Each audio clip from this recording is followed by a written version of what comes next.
New allowance scheme to be rolled out for public workers next year.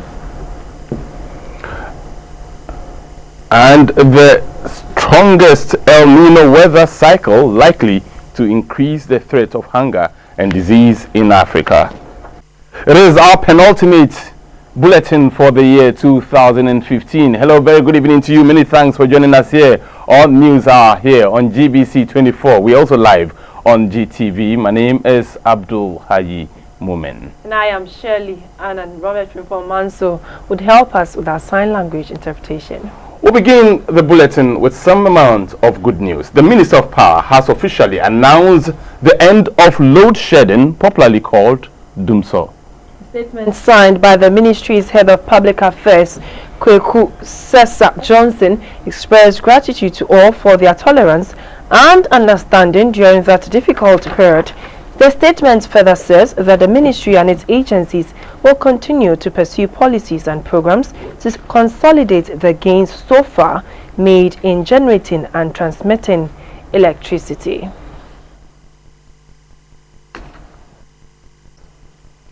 Guinea fowl, a bird reared mostly in the three regions of the north, is deemed essential to sustainable agriculture and a critical poverty alleviation tool in the northern, upper east and upper west regions, which all fall within the most poverty endemic areas of the country. The industry has, however, been affected by a lack of support for farmers, loss of birds and eggs through picking by predators and worm infestation. Presently, there are attempts to scale up production and improve the economic conditions of farmers. Almost every rural farmer has some guinea fowls, not only because of the meat, but also because of its central position in the culture of the people. Throughout the process leading to final marriage rites, the bird plays key roles in wooing mothers-in-law. A good son-in-law must compensate his mother-in-law with several guinea fowls. But the production of this invaluable bird is fraught with challenges. The guinea fowl value chain is being assessed to find innovative ways to improve the rearing of guinea fowls. The program is organized by Trias Ghana and funded by the Northern Rural Growth Program. The country representative of Trias Ghana, Rex Asanga, said the project aims at increasing the income of guinea fowl farmers in rural households on a sustainable basis. The project coordinator, Ebenezer Mate, called on farmers to adopt new methods. The project is also exploring ways of crossbreeding guinea fowls with cocks. In other news, President John Dramani Mahama has, in accordance with Article 243, Clause 1 of the 1992 Constitution and Section 20, Clause 1 of the Local Government Act 1993 Act 462, made the following new nominations as Metropolitan, Municipal and District Chief Executives. They are Abura Asebu Kwamankesi, Frank Pratt. Suhum Municipal, Margaret Ansay, Nkwanta South, Alfred Kofi Wukanya, and Sefi Wioso, Lawrence Santana, Bogatanga, Abori Adongo Philip. East Mamprusi, Magnus Jacob Yama Tampuri, Mandai Alfred Donko, Tano North Apreku Late. The following MMDCs have been removed from office: Adan West, Anthony Klokwa; Kintampo South, Kwejo Nyame Dachiakwa; East Mamprusi, Imoro Adams. Mandai Jasper Jato Moi, Upper West Achim Derek Ohini Esifo, Wasa Amenfi East Stephen Bedu, and Sene West Moses Fofie. Moving on to other stories now, but we go to the northern region where the government's fertilizer subsidy program is beset with some difficulties. One of these problems is the smuggling of the products for sale in neighboring countries. A dialogue on the program has been held in Tamale to assess the policy's effectiveness.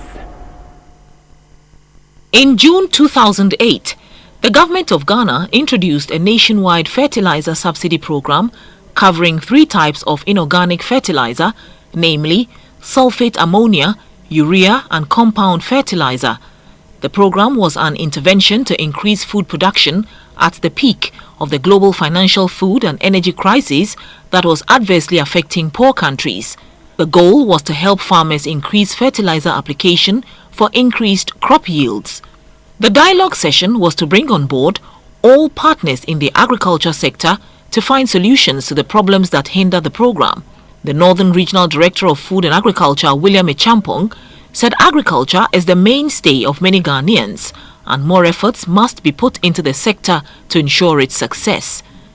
The program officer of Send Ghana, one of the organizers of the dialogue, John Nkau, said an effective agriculture policy is the surest way to sustain the sector. We have to take advantage of the subsidy because now it is ongoing up till when the quota is finished.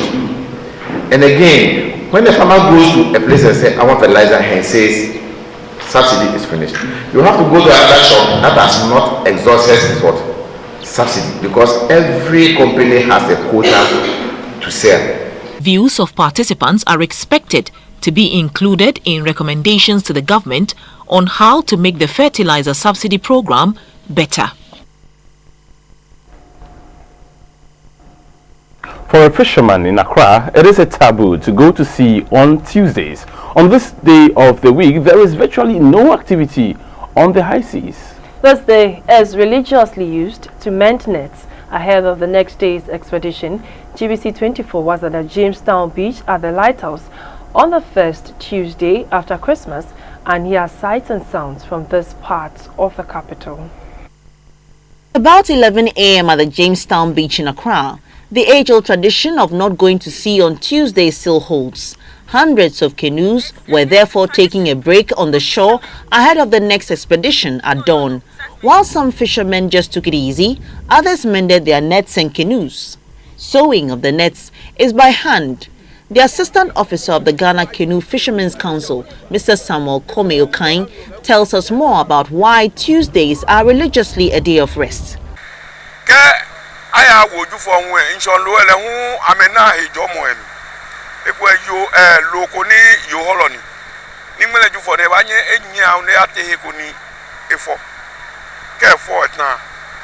Traditionally, we believe we must give the fish a break, and so we also rest.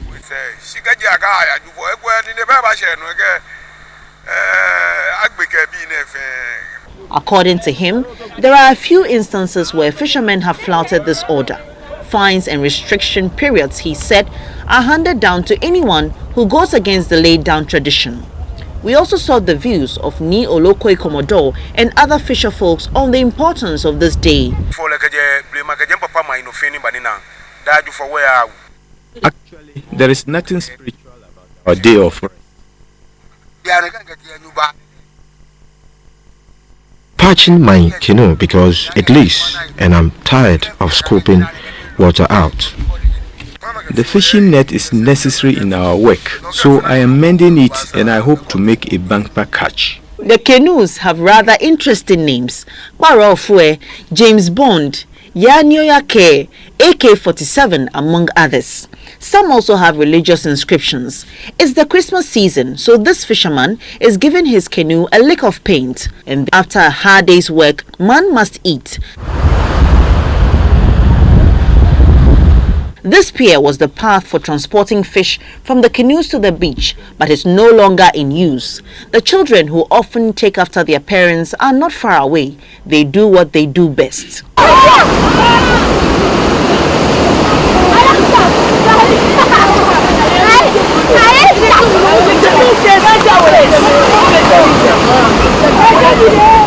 To be a fisherman is certainly not for the faint-hearted. They are sometimes met with challenges, including dangerous storms on the high seas. But it is their world and they are at peace. Come Thursday, these fisherfolk will compete in a fishing tournament. This event is a lot of fun and is now a tradition within this fishing community. GBC 24 will bring you And our penultimate bulletin on news hour takes a break and we'll return with business.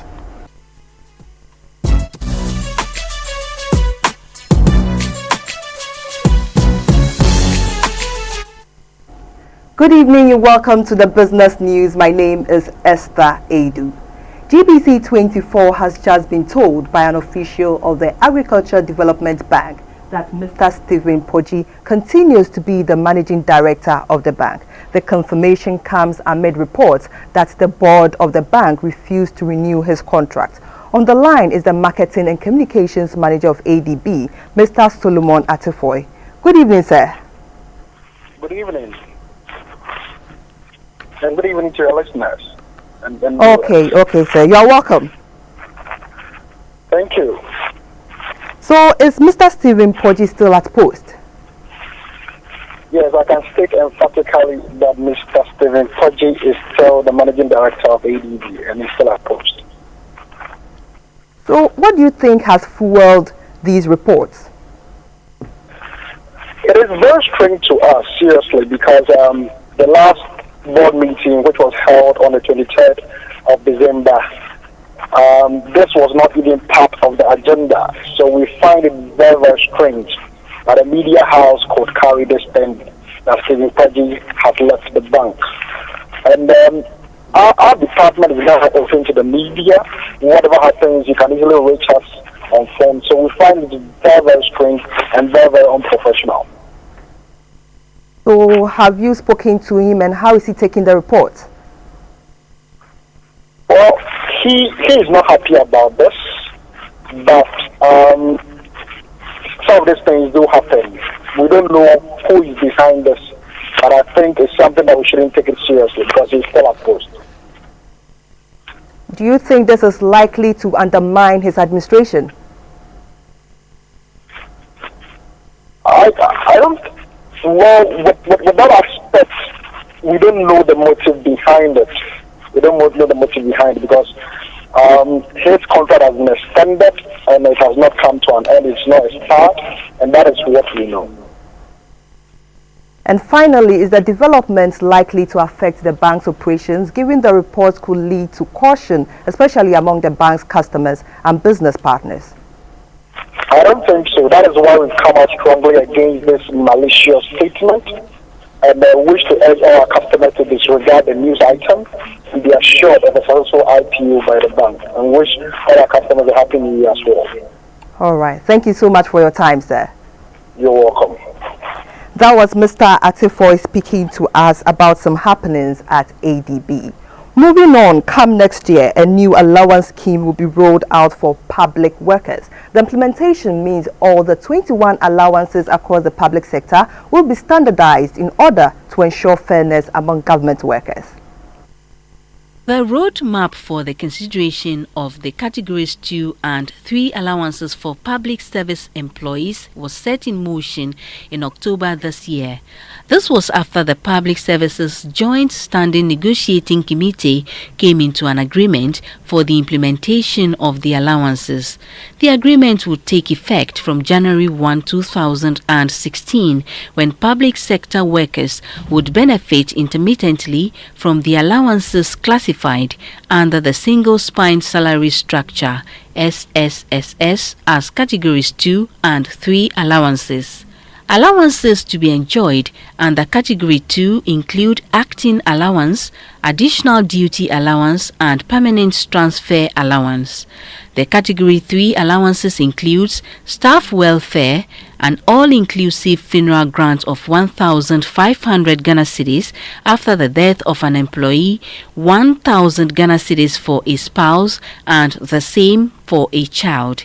Before the implementation takes off, the Fair Wages Commission met with directors of finance of the various institutions to sensitize them about the policy. The General Secretary of the Trade Union Congress, Kofi Asamoah, said the union would collaborate with the government to ensure the implementation of the allowances. Although we also are committed to ensuring that it's efficiently done, although we are also committed to ensuring that abuses and other things are at least minimized, we have a responsibility to ensure that the overall promotion of productivity is not undermined. So yes, you are going to go through the guidelines, the directives. Let's ensure that the ordinary worker do not become a victim of either somebody's action or inaction. The Chief Director of the Ministry of Finance, Major M.S. Tara, said the government would punish any institution that spends beyond its budget. It must be noted, therefore, that the implementation of these allowances is to be in strict adherence with budgetary provisions. The minutest abuse of these allowances would throw this well thought out part of the single spine pay policy into disarray. The Chief Executive of the Fair Wages and Salaries Commission, George Smith Graham, threw more light on the implementation process. Cargos 2 and 3 allowances are regular things that happens in an organization, but they are not, what should I say, benefits that you get every month. No, like you have been saying now on an assignment. If, for instance, you came from Kumasi and you've been sent on this assignment, and they have to give you an allowance for it, so you can get a place to sleep and the food to eat, that is when you get it. So if, for instance, you have not been sent on any assignment, your colleagues who are in the office will not get the out-of-station allowance that will be given to you, and they have to be budgeted for. And government does not control what you are going to do in your activities. Nobody tells me in my organization what I'm supposed to do, who I'm supposed to send here, who I'm supposed to send there. Nobody does that. I have the authority as the head of the institution to do that. But in doing that, I have to make sure that it's within the budget that has been provided for me. And that is what we want to drum home for everybody to know. The Fair Wages and Salaries Commission say all is set for the full takeoff of the Category 2 and 3 allowances come 1st January 2016. Now, players in the financial industry have said the industry performed creditably despite the challenges in the economy, including the load shedding exercise. They, however, said the sector can do better in 2016 if the macroeconomic challenges are tackled head-on. We reflect the economic environment of the country. You know, so once the economy is stable and growing, yes, then there's a bright future for banking. So I think that we already have too many foreign banks in this country, and when you do that, you mortgage your economy to foreigners. And when there's an indigenous problem, when there's a local problem, your foreign direct investors will always leave. So it doesn't matter who we can bring as many foreign direct investors to the financial sector or telecom sector, whichever sector we choose to bring them in. But we must have a deliberate effort of indigenization. There's nothing wrong with indigenization. The country belongs to indigents, and the government, as a matter of policy, must support local banks to grow and become as big as the foreign banks. They must support local companies to become giants. In the banking sector, they perform creditably.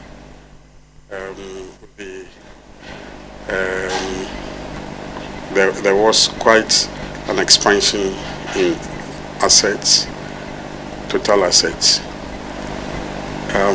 What we are expecting is some ramifications of 2015 into 2016 by way of quality assets, quality loan assets. It is expected that there will be some challenges in 2016 because of some obvious challenges that occurred in the business sector, like the power issues and issues concerning SMEs in general, who were largely affected by some of these economic variables, including the value of the CD, depreciating CD, over the year 2015 as a whole. So 2016 should be a period of careful monitoring of the banking sector to see how they will fare as a result of these issues that occurred in 2015. I think the onus lies on the various banks, that's the governance, management, and the boards, to assess their figures very well. We look at the details of their balance sheets and if they see any red flags, they approach it timely. With less than 48 hours to close the chapter of 2015, the cedi is showing signs of resilience. It gained 4 pesos against the pound sterling to close trading at 5 cedi 63 pesos. It was also stable against the euro and the dollar.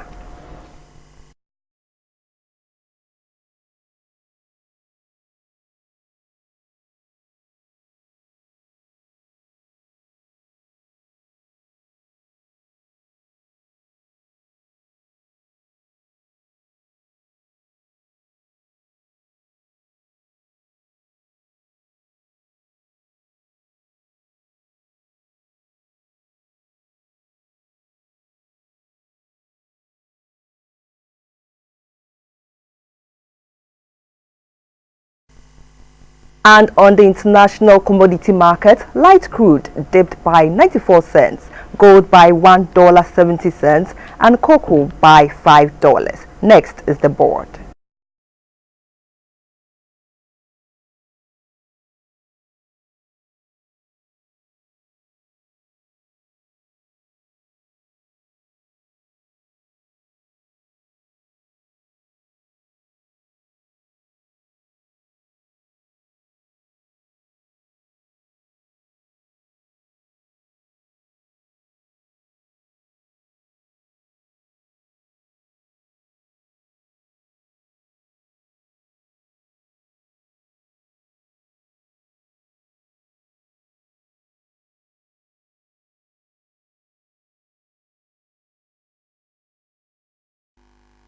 And that was the business news. Have a good evening.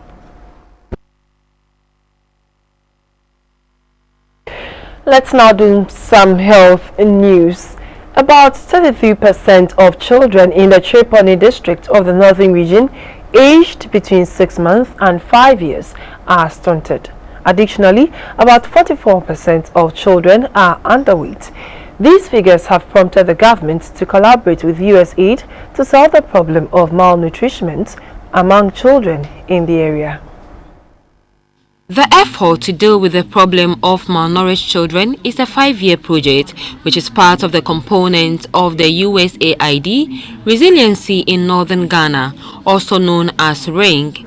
It is an adopted and integration approach to solve the problem by bringing the key decentralized departments of the assembly on board.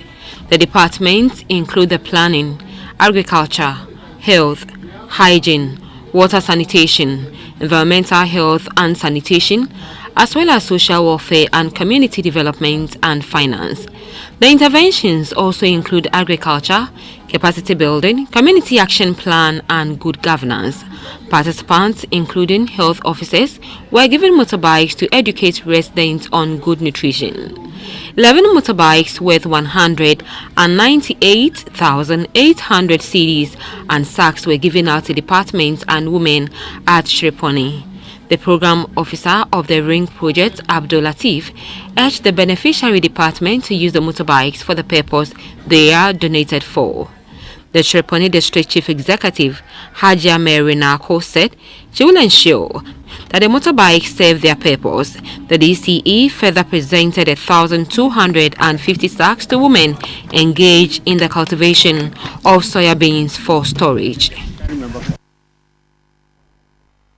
2-year-old Emmanuel Boache has been diagnosed with a severe narrowing of the throat. In order to save his life, he needs to undergo surgery at a cost of 6,000 Ghana cedis. The toddler's parents are therefore appealing to the public for financial support. According to Emmanuel's mother, who is a soap manufacturer, her son accidentally swallowed a corrosive substance which she uses to prepare her soap. She hinted that due to her son's condition, he can no longer eat nor drink through his mouth, as the only option now is to pass food or drink through a tube which has been connected to his stomach. Emmanuel's difficulty with swallowing is due to the severe narrowing of his throat. Doctors have recommended that he undergoes a surgery called colon bypass, which costs 6,000 cedis.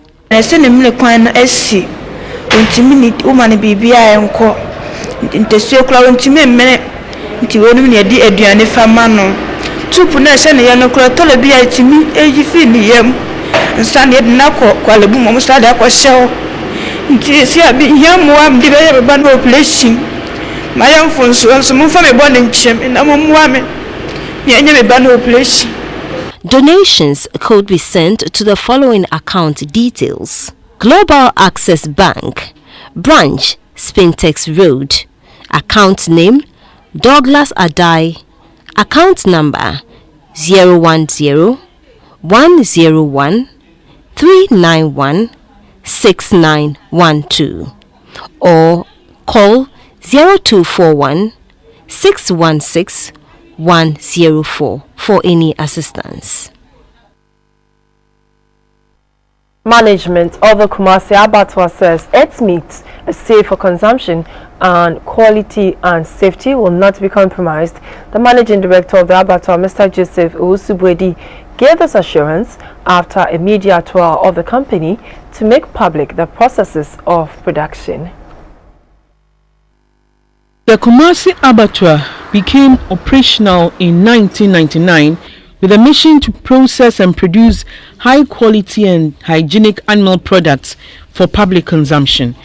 The abattoir came in handy at a time when conditions under which such meat products were prepared was bad, thereby raising constant safety concerns among the public. The abattoir does not only slaughter animals like goats, sheep, cattle and pigs, but also processes these into 20 different products like sausage. Also known as Mayanka, the abattoir supplies about 90% of all locally made meat products consumed in Kumasi. This is why issues on how wholesome meat products from the company is a major source of public concern. On a normal day, 200 cows are slaughtered and prepared for the market. But during festive seasons like Christmas, the number could rise to 250. So recently, when there were speculations about poor environmental conditions under which animals are prepared at the abattoir, the consuming public, especially in Kumasi, were concerned. To reassure the public of its commitment to produce the high quality and hygienic meat and meat products for their consumption, the management of the abattoir took a section of the news media on a tour of the facility to bring to the fore the processes and environmental conditions under which the meat the public consumes is prepared. A veterinary surgeon stationed at the abattoir, Dr. Ernest Boating, whose duty is to ensure that public safety is not compromised, took the media through the processes of meat production. We check if there is no abnormality before the animal is slaughtered. And when it's done, the animal is hoisted here for us to come and check. For here, we check the lymph node, prescapular lymph node. We check the testes to see if there is otitis or like inflammation of the testes. For his part, the managing director of the Kumasi Abattoir, Mr. Joseph Usubwedi, noted that the animal goes through 17 different processes before it is consumed. Meanwhile, the United Nations Development Organization, UNIDO, and the Korean government are constructing a biogas facility on a pilot basis at the abattoir with the possibility of scaling it up to other West African nations. The construction of the biogas began in August this year and is expected to be operational by the middle of 2016. According to Mr. Usubwedi, waste products from the abattoir will be converted into energy as part of environmental conservation. Bringing news from across our borders after this break.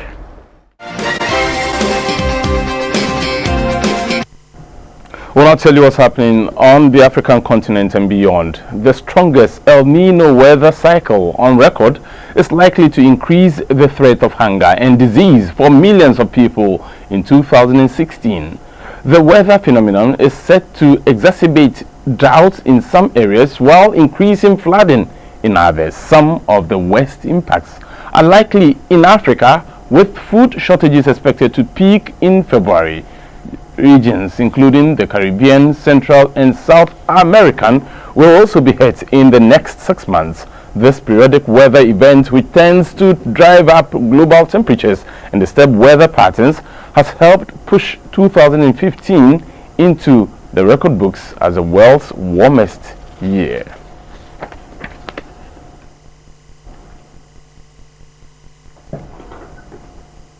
Burundi's President Pierre Nkurunziza has threatened to fight African Union peacekeepers if they are deployed to the country. The AU announced 2 weeks ago that it would send 5,000 troops to protect civilians in the country even without the government's consent. In his first public response to the AU plan, Mr. Nkurunziza said everyone has to respect Burundi's borders. At least 400 people have been killed and 220,000 people displaced since April. The violence began after Mr. Nkurunziza announced he would seek a third term in office. He survived a coup attempt in May and secured a landslide victory in disputed elections in July. There have been fears that the violence could spiral into civil war and possible ethnic conflict.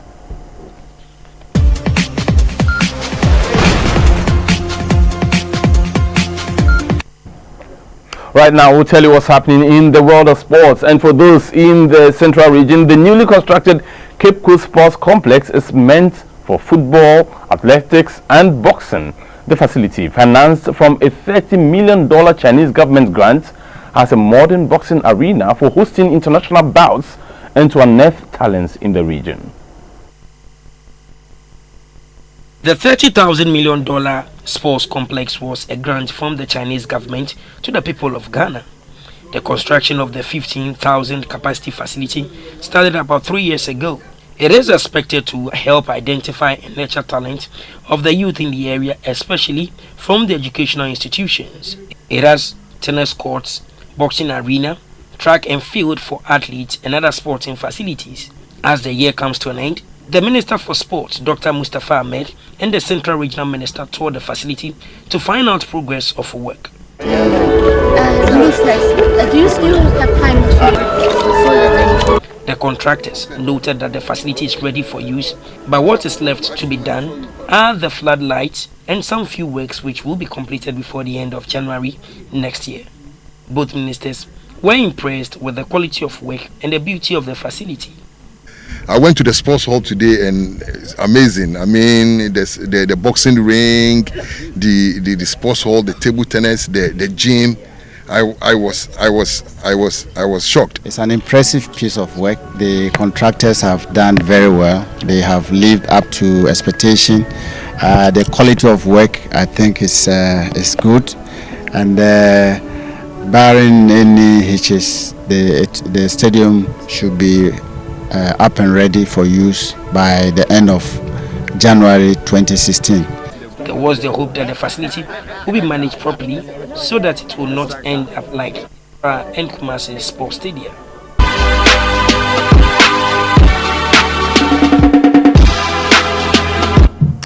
Hello and welcome to the entertainment and arts segment of the news. My name is Micheline Taka. A lot of us grew up watching cartoons like Tom and Jerry, The Flintstones, Spider-Man and Batman. Over the years, some of these lovable cartoon characters are on the silver screens and has been turned into movies. Jones Aban is a Ghanaian and is the brain behind the modernized Kweku Anansi series and says it is about time cartoons were made in Ghanaian languages. He was a guest earlier on Showbiz 24. Jones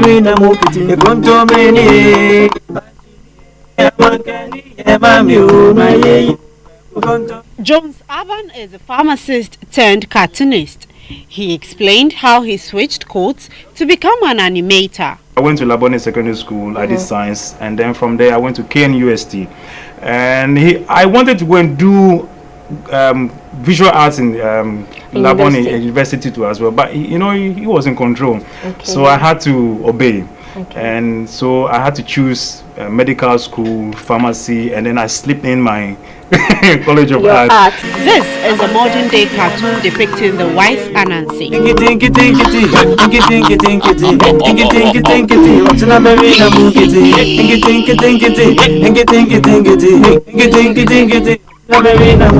He touched on the concept of the modern-day Kweku Anansi. We're trying to bring Anansi to our modern-day setting, so that the people will begin to appreciate. That's the whole idea. We're extracting from a village setting and bring him to the morning. So you see Anansi doing all the stuff that we all used to. Jones calls himself the pharmatonist. What exactly are you? Okay, I'm a pharmatonist. Aha, sounds interesting. Okay, a pharmatonist. A pharmacist and a cartoonist. Right. With the ingenuity of James and others who wish to put their talent on display, this generation has something more to enjoy from the world of cartoons. Oh, the cheer, Mary had a little lamb, so we go shout, we go dance, we go praise.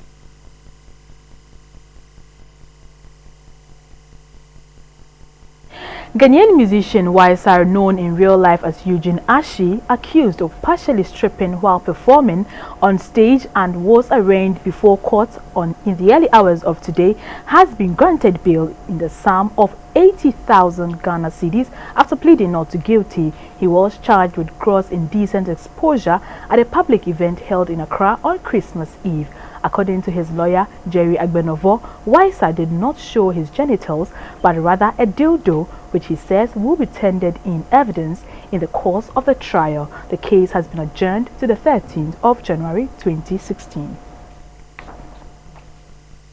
And that's how we draw the curtains on News Hour at 10:30. We'll come your way with news tonight. But before we go, a quick reminder of stories that made headlines in this bulletin. Minister for Power, Dr. Kobna Donko, has announced the end of load shedding, popularly called Dumso, officially.